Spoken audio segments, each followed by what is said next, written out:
So I was asked this question the other day on the DT Options Discord channel, and I did answer it in the Discord channel. I wrote a couple of paragraphs for an answer, but I thought it deserved a more in-depth video response. And the question was, hey DT, I'm sorry if this comes off as silly, but I'm incredibly new to trading. When utilizing the wheel strategy on Nvidia, do you feel nervous that it's overvalued and likely to plummet?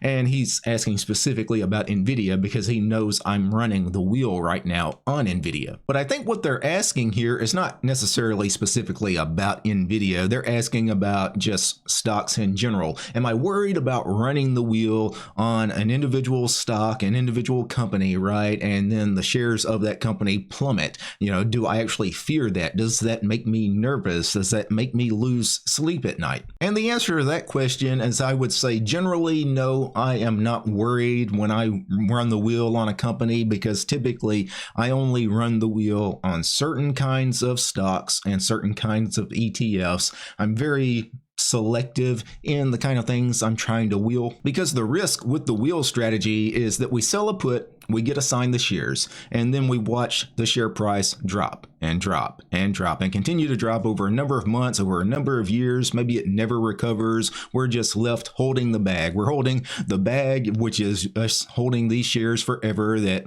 have lost a tremendous amount of value. Maybe eventually we get out for a huge loss. Maybe we don't get out for a huge loss. Maybe we hold on to the shares all the way to zero when the company finally goes bankrupt. And this is the reason I keep telling you guys, don't trade garbage companies when you're running the wheel. Don't trade anything that's kind of a low price penny stock, or anything that looks like it hasn't had an uptick in years. There are many companies that just kind of languish around for years, or even some cases decades, where they really don't go anywhere. You know, typically when I run the wheel, I'm running it on the very big mega cap tech stocks, especially. You know, those are fantastic. That's why when he asked me specifically about Nvidia, you know, I don't mind running the wheel in Nvidia. I've had these shares now, which I bought around 130 per share.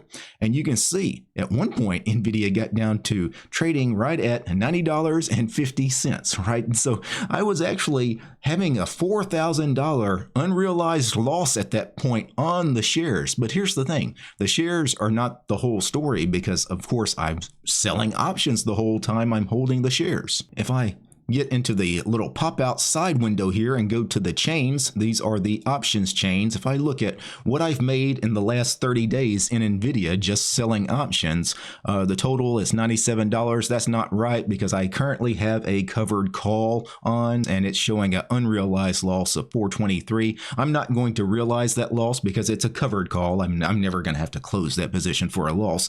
So I'm actually, I should be credited 423. So let's really consider me making $520 in the last 30 days. So let's add 423 back to my total here. In the last 60 days, I've made 441 plus the 423 unrealized loss. So really I've made like $860 in the last 2 months, and year to date, I've made 668 plus the 423. I've made $1,100 selling options in Nvidia year to date.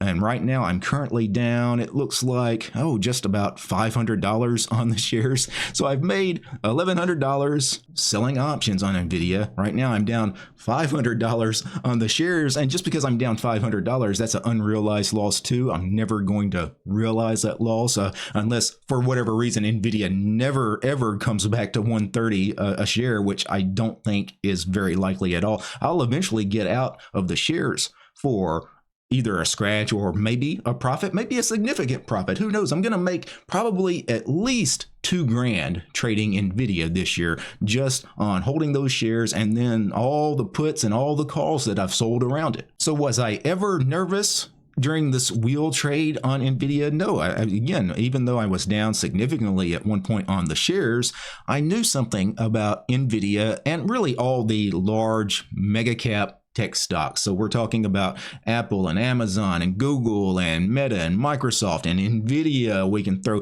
Netflix in there and Tesla in there. If you want to throw companies like Broadcom even in there, you know, those big companies, those mega companies, you know, the largest companies that comprise the stock market. Do they ever go down and not come back up? No, they're really the drivers of the stock market. They're, you know, the stock market, all it ever does is go up And the biggest components of the stock market, they're typically the ones driving the stock market up. So they're the kind of companies that when they do go down significantly in price, for example, Nvidia dropping from at one point the high of 140 down to 90, that's a huge drop, right? That is a significant percentage as far as that drop. But look what it did. It came back, or it's coming back, right? And the mega cap tech stocks are the kinds of stocks that typically do come back to you. Yes, you might get a big drop. Maybe they have a bad earnings report or some bad news event and they see, a 10%, 20%, 30% drop in their share price. But you know what? If you hold on to it for a little while, chances are those shares are going to come back to you. So that's why it's really important to trade the good companies, because if you trade garbage stocks, the garbage companies are the ones that typically do drop in price and then drop even lower and then drop even lower. And those are the ones that could possibly never come back. And there's many examples of companies that make an all-time high and then start dropping and start dropping and start dropping and never ever come back to where they were trading, a year ago, 5 years ago, 10 years ago. You can just go look at some stock charts. There are many, many examples of this. Now, there's always risk anytime you hold shares of stock in any individual company, because you never know what could happen, but honestly, for me, like if I get assigned shares of, I don't know, Apple, does that scare me? No. Do I mind holding shares of Apple in my portfolio? Absolutely not, right? Nothing about that scares me. There are many things that scare me about trading. Holding shares of Apple, for example, doesn't scare me, or holding shares of Microsoft or holding shares of Meta. Again, any of those big mega cap stocks, I'm just fine holding those shares. Now, the person that asked me the original question, he mentioned that he's incredibly new to trading. And this is one of the things when you're new to trading is you don't know what the good companies are, what the bad companies are. You really don't know what is a safe company to run the wheel on and what is a much more dangerous kind of play. And figuring out which stocks are the good stocks to run the wheel on and which ones are not so good, that comes with experience. Again, he mentions he's new to trading, but with experience, you'll figure this out. One thing you need to do is just make sure you watch the market each and every day, and then you'll quickly figure out, which stocks generally drive the market higher, which are the very strong companies in the market and which ones are not so strong. If you're a complete and total noob to the market and you're really not sure, which ones are the good companies, I would start with going to a list, maybe a watch list, like here in TASTYTRADE. If I go to market indices, you have the S&P 500, which comprises of 500 stocks. I don't think all 500 stocks in the S&P 500, though, are good wheel candidates. There's some real pigs in the S&P 500. Let's filter it even more. Let's do the S&P 100, which is the top 100 stocks in the S&P. And this is a better list, but again, even in the S&P 100, some of these I'm not crazy about running the wheel on. But for a new trader, if you pick one of the S&P 100, I would say that chances are you're going to land on a pretty good company, because there are literally thousands of stocks that trade on the New York Stock Exchange. There's literally thousands of stocks that trade on the NASDAQ exchange. So you've got all these thousands of stocks out there to choose from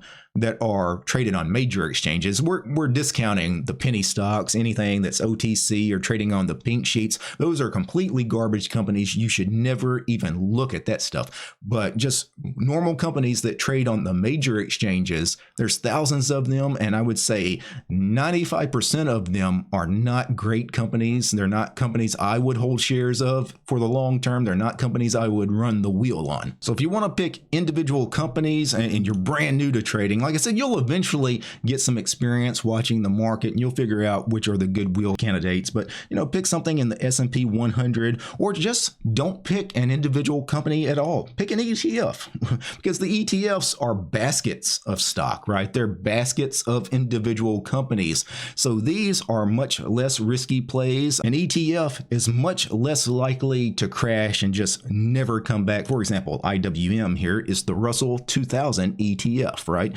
It is the Russell 2000. It's an index of 2,000 stocks, and it's never going to fall in price and never recover. It's like a market index. It just drifts higher, right? So running the wheel on something like IWM, for example, would be a very safe kind of thing to play. Or you could run the wheel on GDX, which is the gold mining company ETF. I mean, is the entire gold mining industry going to collapse one day and never come back? I seriously doubt it. Or you could do some of the sector ETFs. One of my favorite is XLE, the energy sector.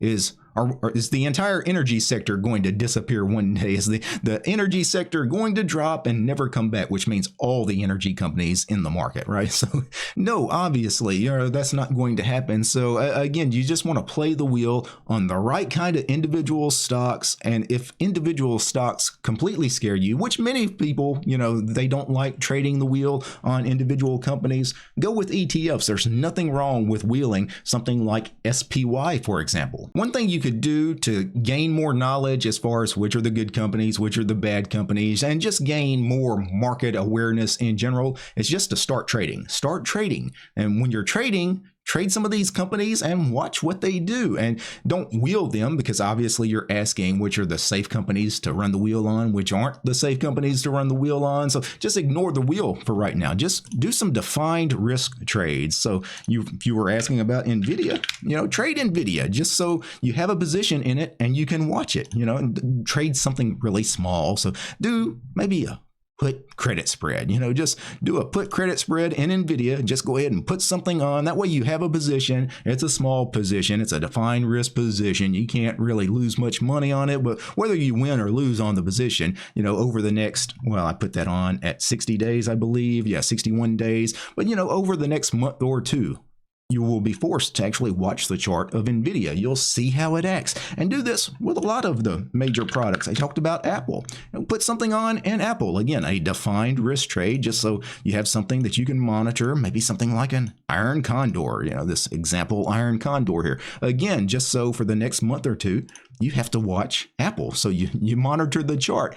And, if you put on enough of these in some of the major companies, put on something in Microsoft, put on something in Meta, put on something in Google. That way you watch some of these companies, and again, you start gaining a little bit more market awareness. And these kinds of trades where you just put on a trade just to follow along with the underlying stock, we call these engagement trades. Even I, as many years as I've been trading, I sometimes put on, quote, engagement trades where I find a company or an ETF or some product that I don't normally trade. So I'll put on something small, some defined risk strategy that's a very small, risk reward. I'm not really worried about how the result of the trade goes. I just put it on just to follow that underlying, again, because it's something new to me. So there's my answer. Is the wheel strategy scary? Does it make me nervous when I'm running the wheel? No, not now, because I've got experience at it. Once you kind of know what something is, you no longer fear it. It's when something's new, that's when you have that fear, that anxiety. For those of you that want to help support my work, please consider signing up for the DT Options Discord channel. You'll find a link in the description below. I typically hang out there, especially for the first hour of each trading day, because obviously I'm sitting in front of a computer trading that first hour, typically most trading days. So if you want to sit around and chat with me during that first hour, maybe bounce some ideas off of me, I'll bounce some ideas off of you. Let's try to help each other become better traders. Also, check out my book, The Super Wheel Option Strategy. It's available on Amazon. You'll find a link to my book in the description below. Peace, guys.